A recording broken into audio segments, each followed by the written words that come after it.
El doctor Cifuentes tuvo un problema personal y no pudo asistir y bueno, me pidieron el favor de dar la charla y vamos a tratar de hacer una aproximación diagnóstica en cuanto al manejo antibiótico y de esteroides en madurez pulmonar. Y miren que uno se pone a revisar estos temas y uno los había revisado hace 2 años, hace 3 años y los revisa nuevamente y la verdad, las modificaciones son muy pocas y lo que tenemos de nuevo en corticoterapia, que ya mencioné algo, y lo que tenemos en antibióticos, pues lo que venimos manejando desde 2004, 2005, 2006 y es poco lo que hemos logrado en esto. ¿Y qué es lo que queremos? Manejo expectante. Y miren el seguimiento de las pacientes con manejo expectante a 2 años. En RPM pretérmino que se produce antes de 30 semanas se asocia con una mayor tasa de mortalidad infantil. Y la alteración neurológica importante se puede presentar asociada a medida que hay menor edad gestacional. Y es así como entre el 50, que ya lo habíamos mencionado, en edades gestacionales menores de 27 semanas, y entre 32 y 33, pues podemos encontrar algunas alteraciones neurológicas, pero que no van a comprometer de forma importante el bienestar de ese, ya no sería neonato, sino de ese niño. Y miren lo que hablábamos de inflamación intramniótica y de respuesta inflamatoria fetal. Y esta matriz metaloproteinasa 8, que la estaba trabajando el doctor Roberto Romero. Y entonces, ¿qué hicieron ellos? ¿Qué es la matriz metaloproteinasa 8? Es un factor proinflamatorio. Entonces se comenzaron a medir todos estos en aquellas pacientes que tenían ruptura prematura de membranas para tratar de establecer cuáles eran las que tenían un proceso inflamatorio. Y encontraron que los valores bajos de esta proteína con cultivos negativos pues prácticamente no me representaban nada, pero que cuando yo tenía valores altos y cultivos negativos quería decir que había un proceso inflamatorio en cavidad amniótica y que ese proceso inflamatorio, si el cultivo era positivo, me iba a tener valores aún más elevados de esa metaloproteinasa 8. Y entonces cuando hacían la P, ellos encontraban que entre una metaloproteinasa alta con cultivo positivo y con cultivo negativo, yo no podía identificar cuál bebé me estaba haciendo una respuesta inflamatoria secundaria a un proceso infeccioso, pero sí podía identificar aquellas que tenían unos bajos niveles de metaloproteinasa y aquellas que tenían el cultivo positivo. Entonces ellos tomaron un grupo de 89 pacientes y a estos 89 pacientes le hicieron proteína C reactiva a nivel del cordón umbilical y relacionaron valores negativos de proteína C reactiva igual a valores negativos de metaloproteinasa. Pero encontraron que en un grupo de pacientes habían valores positivos de proteína C reactiva y valores positivos de metaloproteinasa, pero que tenían cultivo negativo. O sea que eran pacientes que tenían una respuesta inflamatoria, pero que esa respuesta inflamatoria era de otro origen y no era de un origen infeccioso. Y había un tercer grupo, y entre cada grupo de estos hay una P que es significativa, que me mostraba que había un grupo que tenía metaloproteinasas positivas, que tenía PCR positivo en cordón umbilical y que el cultivo de líquido amniótico era positivo, que eran los bebés que les iba a ir muy mal y que era el grupo de bebé que iba a ser enterocolitis necrotizante, sepsis y que muy seguramente iban a fallecer. Entonces todo va a depender del cultivo del líquido amniótico, si es negativo o si es positivo, y de las diferencias significativas que encontraron entre no cultivar ningún microorganismo y cultivar alguno, como era el Apgar al minuto, la carionitis histológica, la sinusitis y la morbilidad neonatal. O sea que esto me complementa lo anterior que les había dicho, que así yo vea una respuesta inflamatoria, tengo que valerme de todas las herramientas para saber si esa respuesta inflamatoria de verdad es una respuesta inflamatoria por infección o es una respuesta inflamatoria de otro tipo en estos fetos.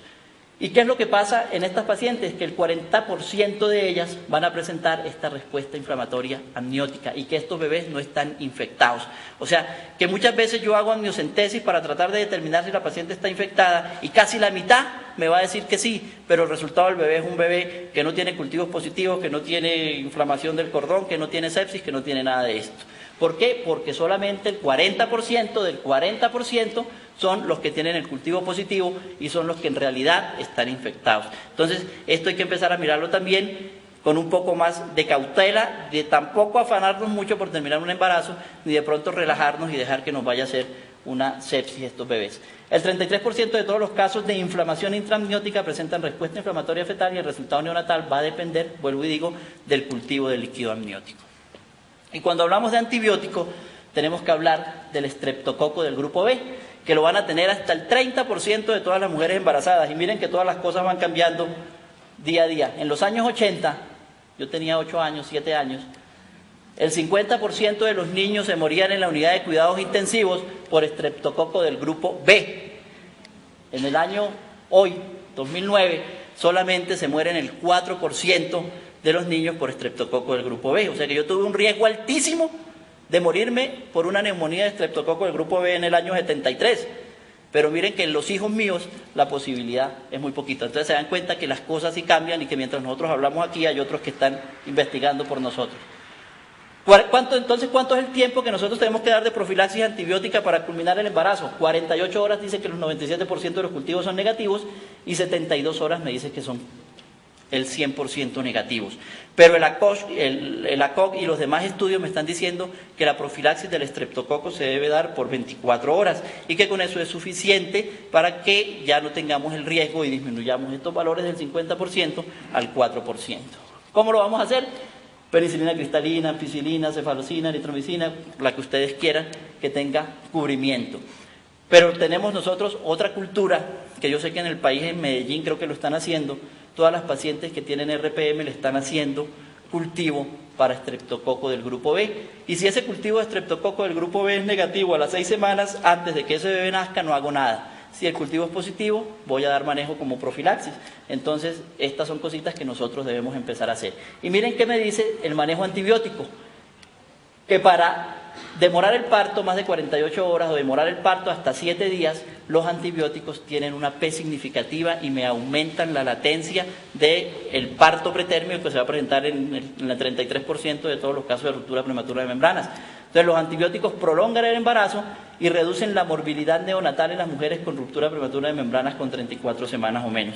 O sea que a diferencia de parto pretérmino, que el antibiótico me sirve para 3 cosas, para nada, para nada y para nada, en ruptura prematura de membranas el antibiótico sí es contundente y hay evidencia que todas deben recibir un esquema de antibiótico. Entonces, ¿cuál es ese esquema de antibiótico que debemos ofrecer a nuestros pacientes? Casi todos los estudios y los metaanálisis están hechos con estos dos, con ampicilina y con eritromicina, y es el que conocemos como el tratamiento agresivo de duración limitada y de amplio espectro.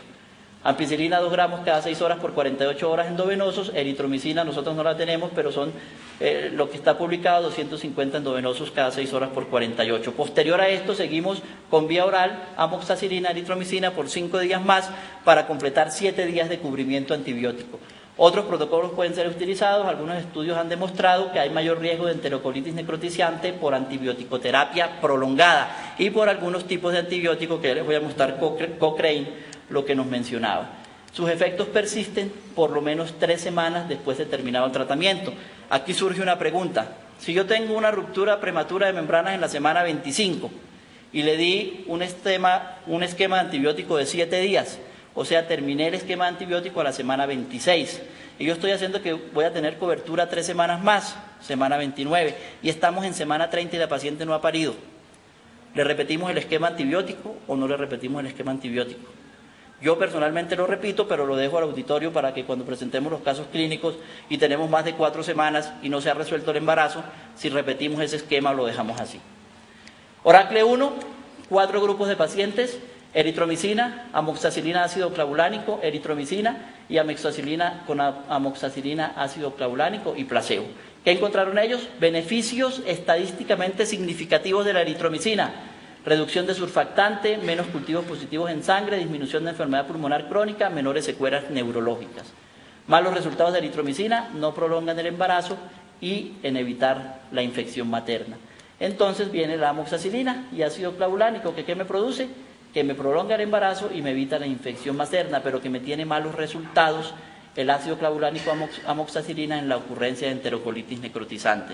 Entonces, de ahí, de que yo sí quiero hacer una prolongación del embarazo, evitar infección materna y tener un mejor resultado neonatal, voy a tener que hacer una combinación de ampicilina, eritromicina y descartar la amoxicilina ácido clavulánico en enterocolitis necrotizante, pero le voy a mostrar la última publicación que nos está diciendo. Y Cochrane, que casi todos los artículos de Cochrane, casi todo el grupo de pacientes son del mismo, de Oracle 1, 4.800, y Cochrane completó 6.000, 14 estudios y prácticamente la conclusión fue la misma, la combinación de ampicilina eritromicina y la amoxicilina ácido clavulánico, no usarla por el riesgo de enterocolitis necrotizante e igualmente no usar antibiótico-terapia por más de 7 días también por el riesgo de enterocolitis necrotizante. Entonces, me aparece este estudio publicado en mayo del 2008, donde ellos evalúan amoxicilina ácido clavulánico y cefalosporinas y eritromicina. ¿Y qué me muestran ellos? Que en un brazo tienen 88 pacientes, en el otro brazo tienen 59 pacientes y evalúan coriandonitis, endometritis, latencia mayor de 2 días y mayor de 7 días y no hay ninguna P significativa. O sea que es igual la amoxicilina ácido clavulánico sola que las cefalosporinas con eritromicina. Entonces me evalúan la enterocolitis necrotizante que me estaba evaluando el Oracle, que me estaba evaluando Cochrane, y dicen que aquí ellos no consiguen diferencias. Pero recuerden que ellos aquí tienen 68 en un brazo y 59 en el otro. Ellos allá tenían 6.000 pacientes. Entonces esto hay que revisarlo y mirarlo con cautela. Entonces, los resultados confirman que la profilaxis antibiótica en ruptura prematura de membranas confieren beneficios a la latencia y a la morbilidad infecciosa materna y fetal, y que los resultados no indican cuál es el mejor de los regímenes antibióticos y lo ideal sería que cada una de nuestras instituciones, el Comité de Infectología, tuviera los datos de resistencia a diferentes microorganismos. En estos casos sería Mycoplasma, Ureaplasma urealyticum y Fusobacterium, para saber si podemos utilizar el esquema ampicilina eritromicina.